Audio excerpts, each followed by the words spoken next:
ओम शांति। आज 20 मई 2025 की प्रातः मुरली में बाबा ने कहा, मीठे बच्चे, बाबा आया है तुम बच्चों को अविनाशी कमाई कराने। अभी तुम ज्ञान रत्नों की जितनी कमाई करने चाहो कर सकते हो। मीठे बच्चे, बाबा आया है तुम बच्चों को अविनाशी कमाई कराने। अभी तुम ज्ञान रत्नों की जितनी कमाई करना चाहो कर सकते हो। प्रश्न है, आसुरी संस्कारों को बदलकर देवी संस्कार बनाने के लिए कौन सा विशेष पुरुषार्थ चाहिए? उत्तर है, संस्कारों को बदलने के लिए जितना हो सके देही अभिमानी रहने का अभ्यास करो। देह अभिमान में आने से ही आसुरी संस्कार बनते हैं। बाप आसुरी संस्कारों को देवी संस्कार बनाने के लिए आए हैं। पुरुषार्थ करो, पहले मैं देही आत्मा हूँ, पीछे यह शरीर है। गीत बजा है तूने रात गवाई सो के। ओम शांति। यह गीत तो बच्चों ने बहुत बार सुने हैं। रूहानी बच्चों प्रति रूहानी बाप सावधानी देते रहते हैं कि यह समय खोने का नहीं है। यह समय बहुत भारी कमाई करने का है। कमाई कराने के लिए ही बाप आया हुआ है। कमाई भी अथाह है। बाबा ने कहा, जिसको जितनी कमाई करनी हो उतनी कर सकते हैं। यह है अविनाशी ज्ञान रत्नों से झोली भरने की कमाई। यह है भविष्य के लिए, वह है भक्ति, यह है ज्ञान। मनुष्य यह नहीं जानते हैं कि भक्ति तब शुरू होती है जब रावण राज्य शुरू होता है। फिर ज्ञान तब शुरू होता है जब बाप आकर राम राज्य स्थापन करते हैं। ज्ञान है ही नई दुनिया के लिए, भक्ति है पुरानी दुनिया के लिए।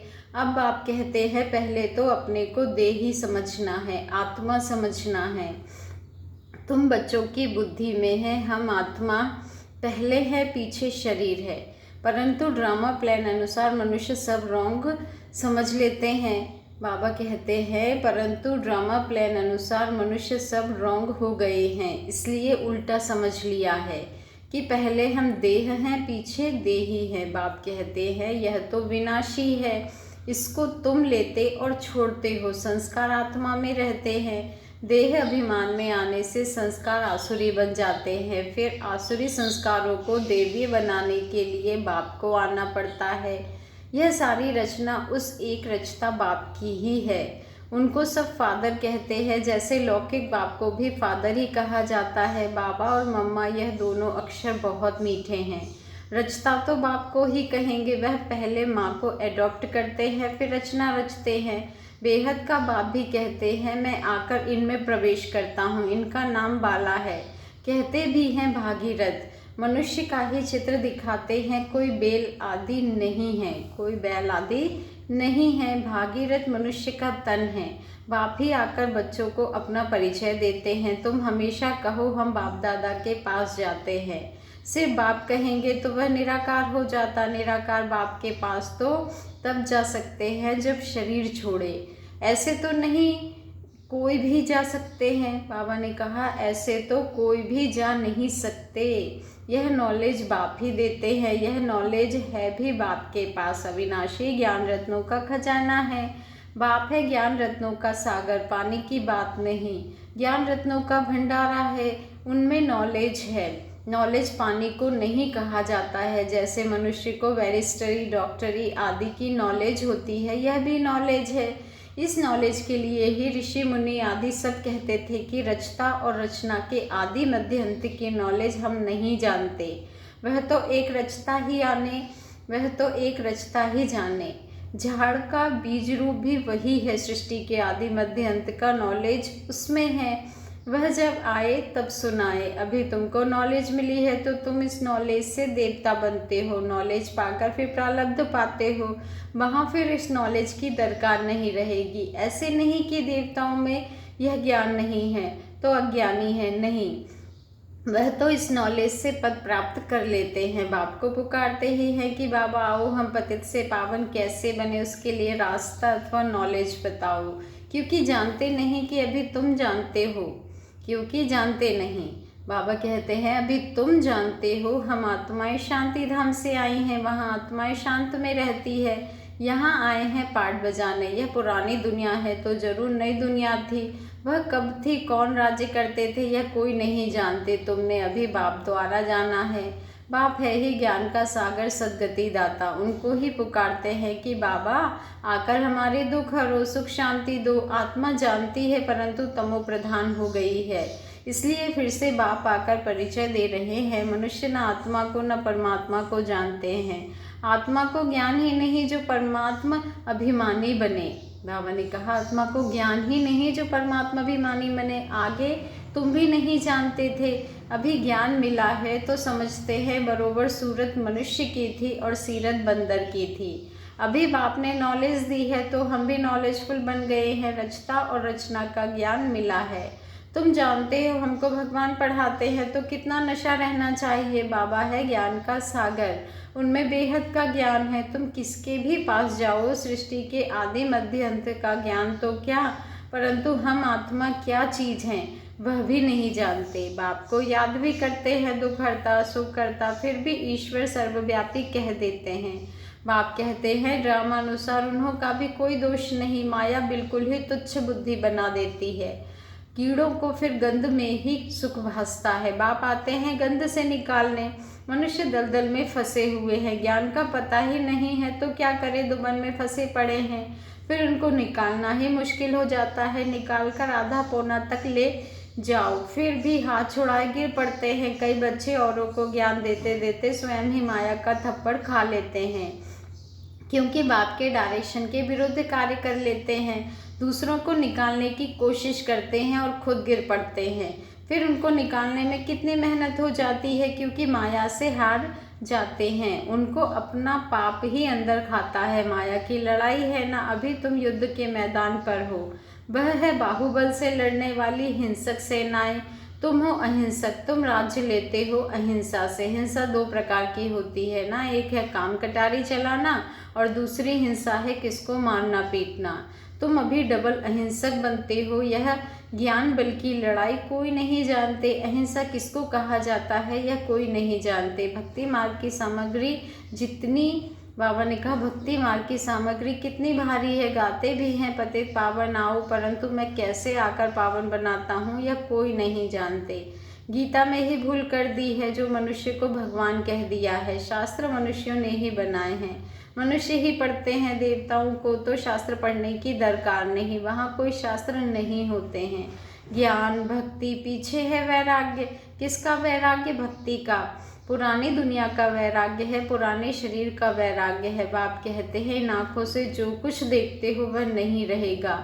इस सारी छीछी दुनिया से वैराग्य है, बाकी नई दुनिया का तुम दिव्य दृष्टि से साक्षात्कार करते हो। तुम पढ़ते ही हो नई दुनिया के लिए। यह पढ़ाई कोई इस जन्म के लिए नहीं है, और जो भी पढ़ाई है वह होती है उसी समय उसी जन्म के लिए। अब तो है संगम, इसलिए तुम जो पढ़ते हो उसकी प्रारब्ध तुमको नई दुनिया में मिलती है। बेहद के बाप से कितनी बड़ी प्रारब्ध तुमको मिलती है। बेहद के बाप से बेहद सुख की प्राप्ति होती है।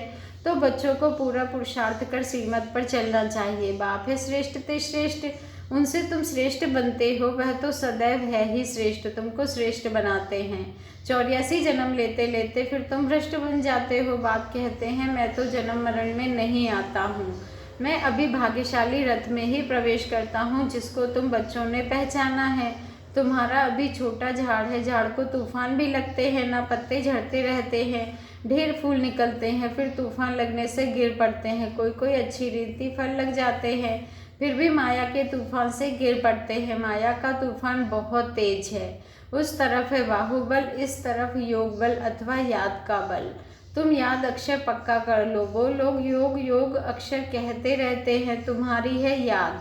चलते फिरते बाप को याद करते हो, इसको योग नहीं कहेंगे। योग अक्षर सन्यासियों का नामी गिरामी है, अनेक प्रकार के योग सिखाते हैं।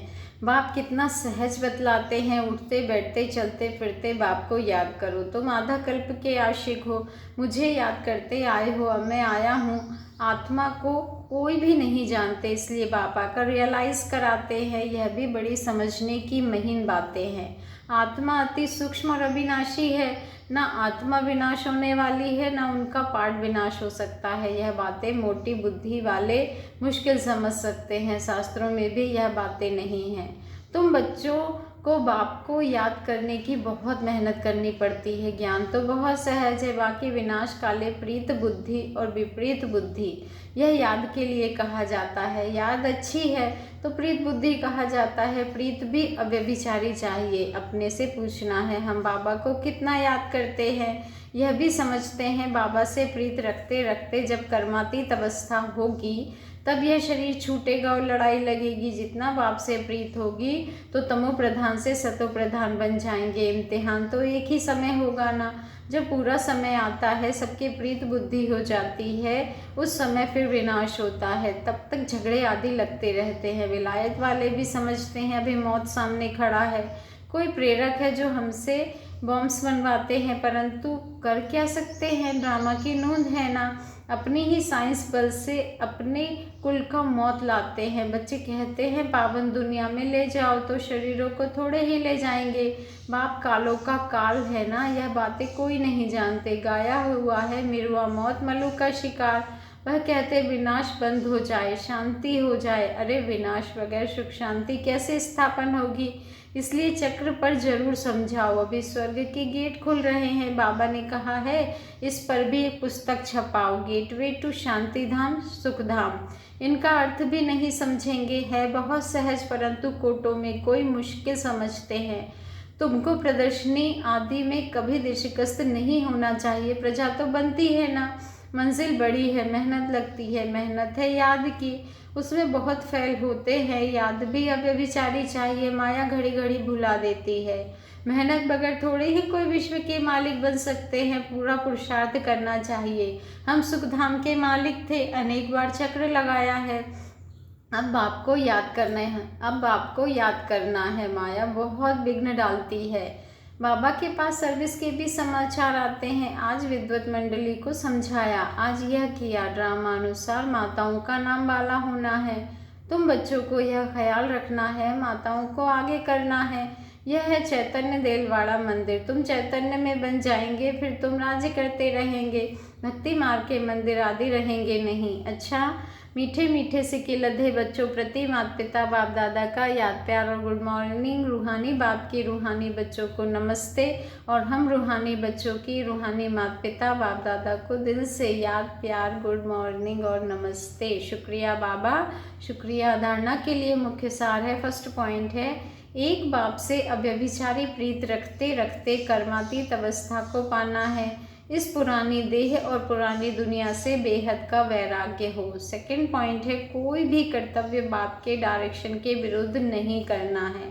युद्ध के मैदान में कभी भी हार नहीं खानी है, डबल अहिंसक बनना है। वरदान है, शुभ भावना से सेवा करने वाले बाप समान अपकारियों पर भी उपकारी भव।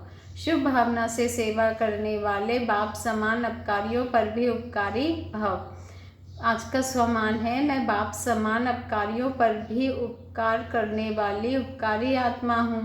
जैसे बाप अपकारियों पर उपकार करते हैं, ऐसे आपके सामने कैसे भी आत्मा हो, लेकिन अपने रहम की वृत्ति से शुभ भावना से उसे परिवर्तन कर दो। यही है सच्ची सेवा। जैसे साइंस वाले रेत में भी खेती पैदा कर देते हैं, ऐसे साइलेंस की शक्ति से रहमदिल बन अपकारियों पर भी उपकार कर धरनी को परिवर्तन करो। स्व परिवर्तन से शुभ भावना से कैसी भी आत्मा परिवर्तन हो जाएगी, क्योंकि शुभ भावना सफलता अवश्य प्राप्त कराती है। स्लोगन है, ज्ञान का सिमरन करना ही सदा हर्षित रहने का आधार है। ज्ञान का सिमरन करना ही सदा हर्षित रहने का आधार है। आज का व्यक्त इशारा है, रूहानी रॉयल्टी और प्योरिटी की पर्सनैलिटी धारण करो। रूहानी रॉयल्टी और प्योरिटी की पर्सनैलिटी धारण करो। आप ब्राह्मणों जैसी रूहानी पर्सनैलिटी सारे कल्प में और किसी की भी नहीं है, क्योंकि आप सबकी पर्सनैलिटी बनाने वाला ऊंचे ते ऊंचा स्वयं परमात्मा है। आपकी सबसे बड़े ते बड़ी पर्सनैलिटी है स्वप्न व संकल्प में भी संपूर्ण प्योरिटी। इस प्योरिटी के साथ साथ चेहरे और चलन में रूहानियत की भी पर्सनैलिटी है। अपनी इस पर्सनैलिटी में सदा स्थित रहो तो सेवा स्वतः होगी। अच्छा, ओम शांति। शुक्रिया बाबा, शुक्रिया।